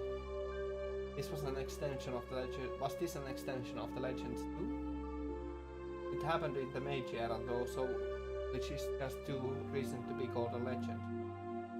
Also, there's a newspaper clipping right there suggesting it. Okay, but even if it really happened, it was a long time ago, right? I mean, the Meiji era ended 100 years ago. That's old. Only 100 years ago. Besides, it kept happening even after the beginning of the Showa period. Like, with the uproar around the post-war canned flesh. And, oh, I apologize. That story was taboo, wasn't it? Dickinson immediately stopped talking as if worried about Shion. Shion briefly looked somewhat angry, but that expression soon disappeared. Huh? Dickinson, what did you just say? Canned flesh? Just then there was huge creaking noise. Everyone whipped around to look. It was Tomitake-san who had opened the door slightly. Did I startle you? Oh, Jiro-san, could you not resist seeing inside? This is a splendid treasure trove of torture devices. I'll pass on that. I'm bad with this sort of thing by nature. Takano-san held her stomach and had to muffle her laughter as if she wanted to comment about his masculinity. In any case, the dance and ceremony are over and everyone's going down to the stream. The festival will be over within minutes. Oh, that's no good. Mabara-kun is just such a good listener that I couldn't help telling stories. I'd really rather you not mention me in a place like this. Hiro-san, could you wait out front? I want to take a few pictures. There are actually a lot of tools I'd like to bring home, but we obviously can't do that. Takano-san took out the camera with her out of her paper bag and began to snap photographs. She looked like she was having fun, like she was on a scavenger hunt. Ichi-kun, are you leaving too? I've seen enough. You're good too, right? Let's get out of here. I want some fresh air. I agree. Let's leave. I did feel a bit of hesitation after leaving Takano-san by herself in this darkness. When I thought about it though, I realized that whatever kinds of evil spirits and ghosts lurked in the darkness, none of them could hold a candle to how scary she was. Even if phantasms were to appear, she'd be overjoyed and flash her camera at it. It seemed like Shion shared my somewhat rude mental images. We exchanged glances and smiled painfully. Left Takano-san there baiting their stroke of camera flashes and decided to leave the ritual storehouse. Everyone at the festival seemed to have gone to the stream, so their voices were very distant. The voices of the bugs, on the other hand, were clear, lending an empty feeling of isolation to the place. How was it? Interesting? Tomitake-san gave a somewhat mischievous grin. You should have been able to tell by looking at how pale our faces were. I should have kept watch outside with you, Tomitake-san. Tomitake-san laughed so delightfully that it wiped away our dark feelings. How did you fare, Shion-chan? Were you scared? I was prepared for it, so I wasn't too afraid, but seeing the real thing was powerful. Shion spoke like she wasn't scared at all.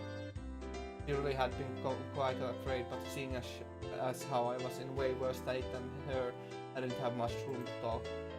As Tomitake-san grinned candidly, my mind, exhausted and locked up by nervousness, began to calm itself.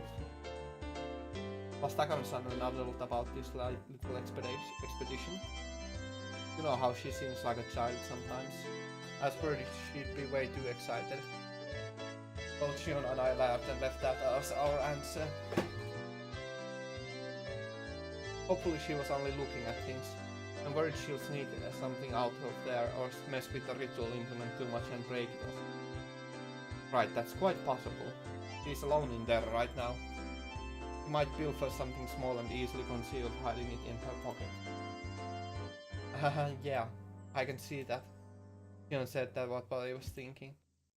You sure she didn't break anything? I could clearly hear some noises like someone jumping up and down.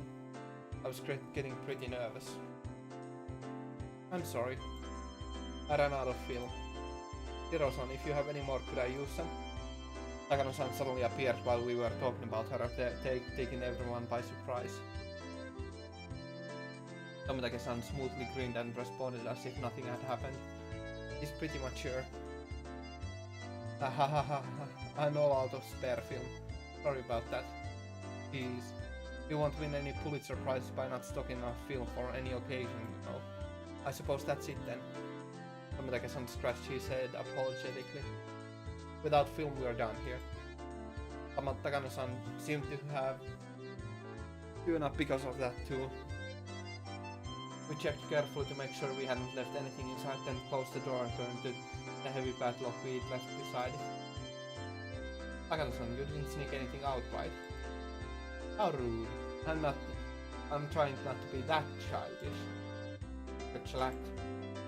Tomitake-san set the padlock back the way it was before.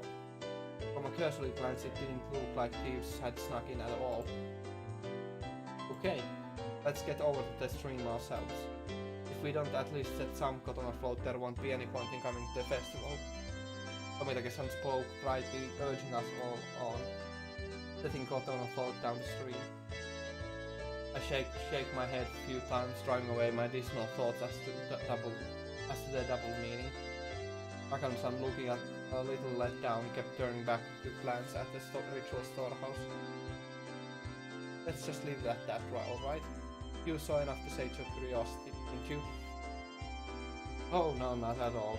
Everything I found only renewed my interest. All those stories and legends suddenly hold water. After today I'm going to have to change the way I look at all this. Wow, she is truly indomitable. Her curiosity really is something else, still interested in all this through and through.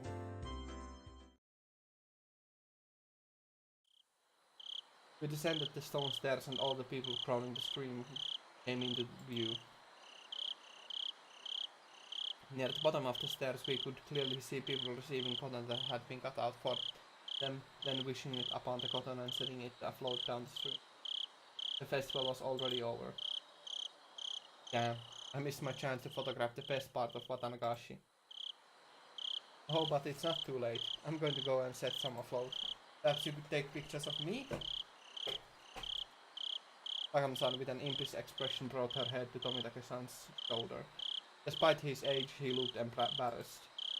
I felt an honest respect for Tomitake-san, man to man, dating such a handful of a woman. Goodbye then, Maibara-kun. Shion-chan.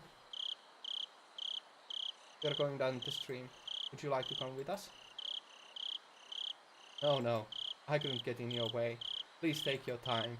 Shion waved her hand to them with an expression just as impish as Takano-san's.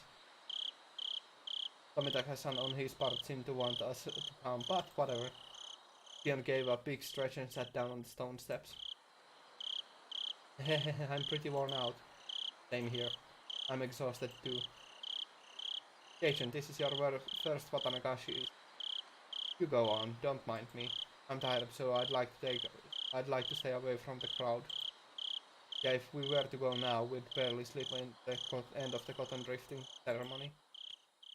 My sister and your other friends might be looking for you too. Go on. Oh yeah, right. They have been by themselves ever since we got separated. I'd feel bad if they were looking for me. Then Shion suddenly got a playful look on her face, then put her index finger to her lips as if telling me to keep this a secret. My sister is the type that gets really jealous. If she knew I was hugging you this whole time, she'd never let me hear the end of it, so keep tonight a secret, okay?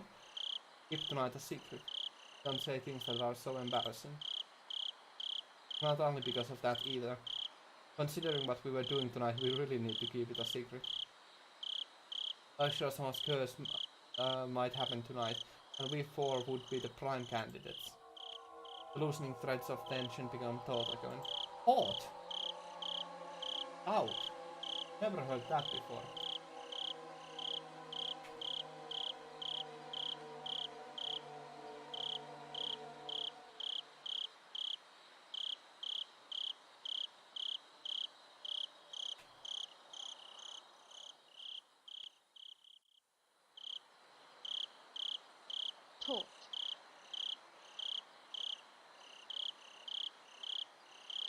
Taught. Taught. Okay.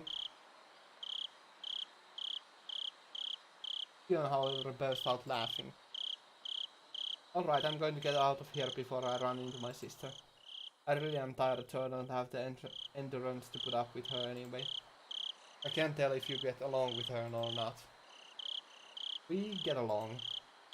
Though as she said that her vague expression explained that there were a lot of oddities in a relationship between twins.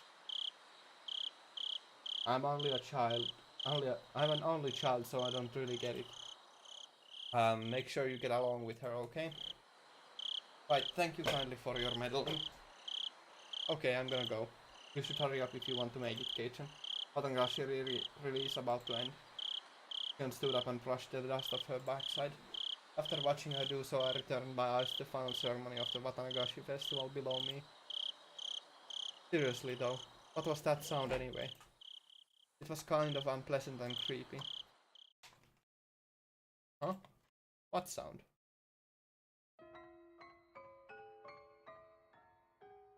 The sound, you know, the banging noise. It was really loud, wasn't it? I was giving her a blank expression, so Shion stared hard at me. I stared hard at her too. Sorry, Shion. You give me the short version. What was making a noise? Wait, Kei-chan, it didn't bother you? When all's said and done, it was like we were speaking two different languages. Shion, explain it to me without jokes from the beginning, will you? What's this about a noise? Kei-chan, you quit joking around too. Really honestly, it didn't bother you? Neither of us was giving any ground, and both of us were staring at other in disbelief. We were answering questions with more questions, with no sign of an actual conversation in sight. Baffled, I held the urge to shout at her and ask politely one more time. I'm going to ask one more time, okay? I'll ask the questions. Shion nodded silently. Okay, here goes. You said there was a sound. What are you talking about? The banging sound. It was like a kid jumping up and down on the floorboard somewhere far away. It really didn't bother you? There was nothing to be bothered by. When did you hear this? I never heard anything. Wait, Keichan, are you serious? Shion, as if she didn't understand my plain and simple answer, pressed me further, her expression serious. I have no clue what she's talking about, but if it has Shion acting like this, whatever it was, it gave me the creeps and sent a chill down my spine. It was while we were looking around the inside of the ritual storehouse with Takano-san. About the time she started her stories, I think it was. Little by little, louder and louder, on and off and on. He heard a banging sound like a child jumping on distant floorboards. That can't be true. Don't start trying to scare me after all that. I didn't hear anything at all. In fact, it was so utterly silent in there that my own heartbeat was almost deafening. Please don't try to scare me either, Kei-chan. It was something like it was like something was making noise in time with Takano-san's scary stories, and I was totally creeped out the whole time. The chill rose from my spine to back of my head. My blood turned cold as it crawled up my body.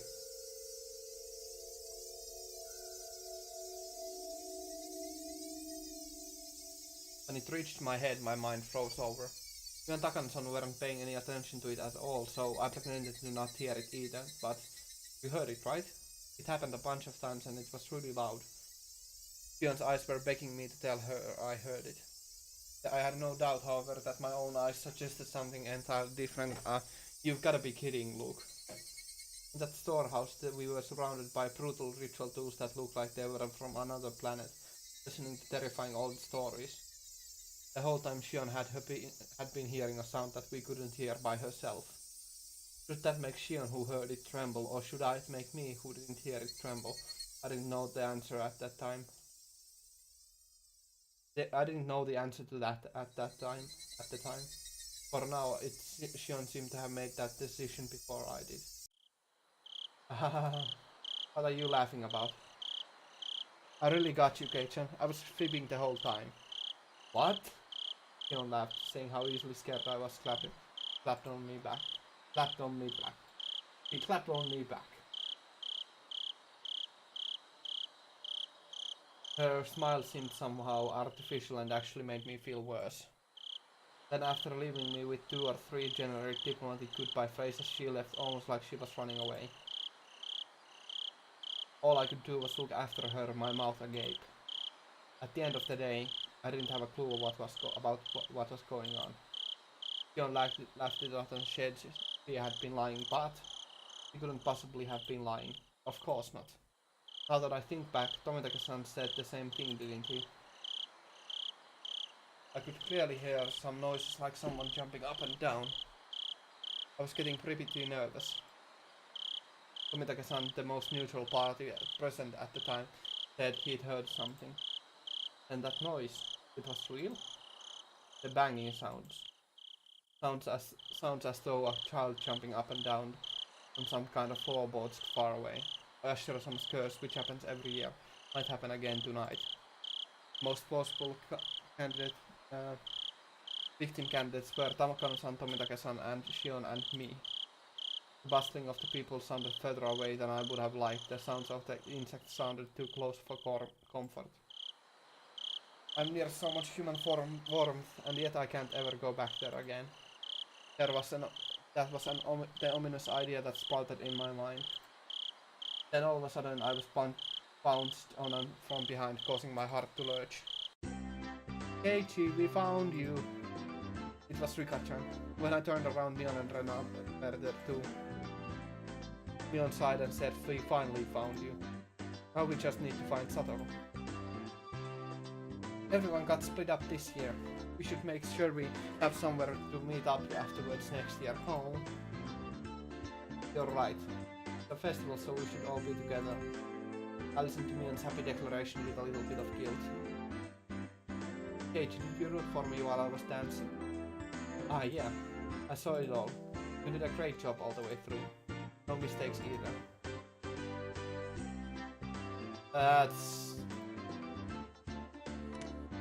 That disappointed Claire is really off-putting. Yeah, that's right, Rika-chan. That didn't count as a mistake.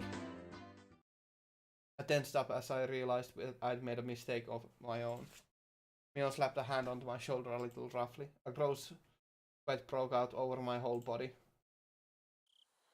Did you do it too, Kei-chan? Did you get some cotton and send it down the stream? You haven't yet, right? That is what I could feel her saying. Without the courage to tell any more lies, I lifelessly shook my head. Huh? You haven't, Keiichi-kun. You should go now or it'll be over. It'll be over. Sorry. This is my first Watanagashi, so I don't really understand the rules and stuff. That's right. I'm sorry. Mion took my hand and we started walking down the stone steps. Hey, Kei-chan. What? Did you see Shion? My heart skipped another beat. Maybe Mion could sense my surprise through my hand. No? Oh well. I sort of think I saw her. You two look so alike though, so it might have been you. You wouldn't have gotten that wrong. You're wearing different clothes. Oh, that's right. Mion's momentary silence was like a death grip upon me. I just can't do anything about that, Shion. Well, it's her we're talking about, so we can just leave her be. Mion's expression returned to her former usual smile and we continued down the stone steps, her firmly pulling my hand along.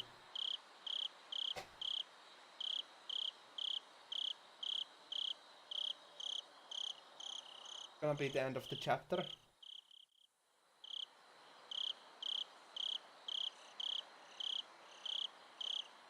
This be the end of the chapter. Oh, that's a lot of tips. I hope these are quite quick. Plumbing the depths. Okay.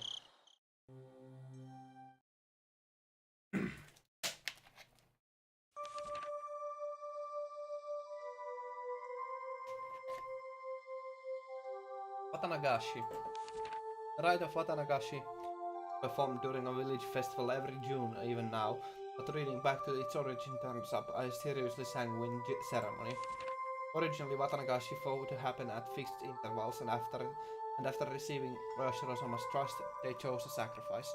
Then the entire village would kidnap, demon away the person, and ceremoniously dissect and devour them in a feast. The rules that determine the intervals are shrouded in mystery. This is because the ceremonies occurred so extremely irregularly. There's a theory that it was determined based on astrological fortune telling, but it isn't too convincing. The residents of ancient Onikafuji village firmly believed that they were half man, half demon transcendent, and that they were more valuable than humans were, and they forced people within and without to accept that. Perhaps the act of kidnapping and eating people was done to prove that they were higher up on the food chain. This is just a hypothesis, but maybe the rite of Watanagashi was a political event for the purpose of either being an outlet for or outright diverting the attention of the village of the isolated Onikafuji village. In case of any of their complaints or dissatisfactions too serious.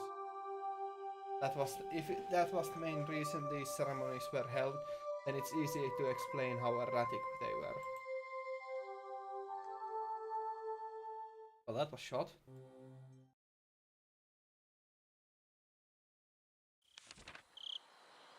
Alleged importance of the implements. I can't find anything that gives concrete extra description on what their ritual implements were like. They were, however, real and definitely existed a multitude of different kinds. One source states that the implements were used in Watanagashi rite alone are numbered 200. Wow, that's a lot of different. The obvious question then is why they required such a myriad of them. The rite of Watanagashi was to kidnap people through the demoning away, dissect them and eat them. I believe the tools for dissection and restraining, but the tools were for dissection and restraining, but 200 of them is far too many. Generally, tools evolve such way as to reach a solution for a certain problem.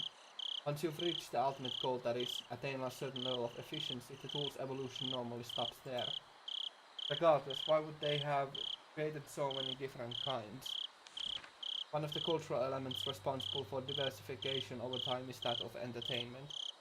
Tools used for entertainment would evolve over time and branch out. Unlike normal tools, reaching the ultimate goal would be more of a dead end, and in searching for the next goal they would split into many different subtypes. So then perhaps it's not a stretch to suggest that these 200 plus implements some entertainment value. This is just a hypothesis, of course, but maybe the human dissection process was viewed as a type of entertainment. The three families of old would develop one new implement, dissection tool, one after another, and each was varied and novel and attracted spectators, keep them from growing bored. It's not unimaginable. All of them have to be enshrined within that storehouse. There isn't much longer until the night of Watanagashi. Though its original intent has been lost, I will reveal the secrets of the traditional ceremonial night within the ritual storehouse. I can't restrain my excitement. Watanagashi cannot come soon enough. And then after the festival.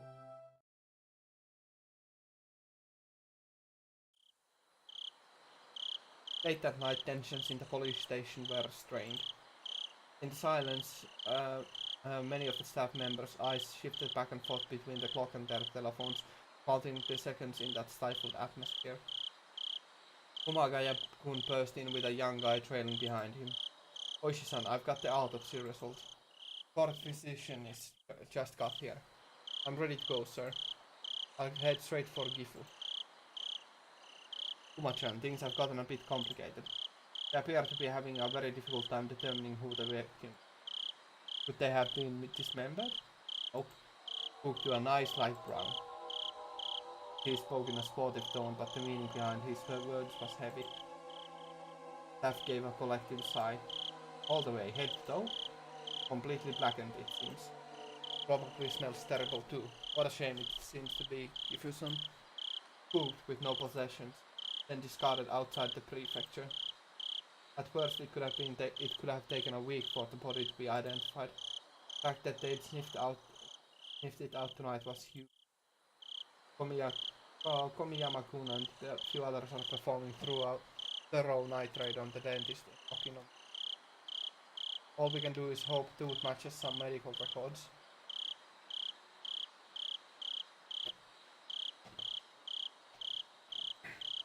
Sorry, can someone go and buy me two or so boxes of Ultra Mild? The young guy answered in and formation and darted out into the hallway.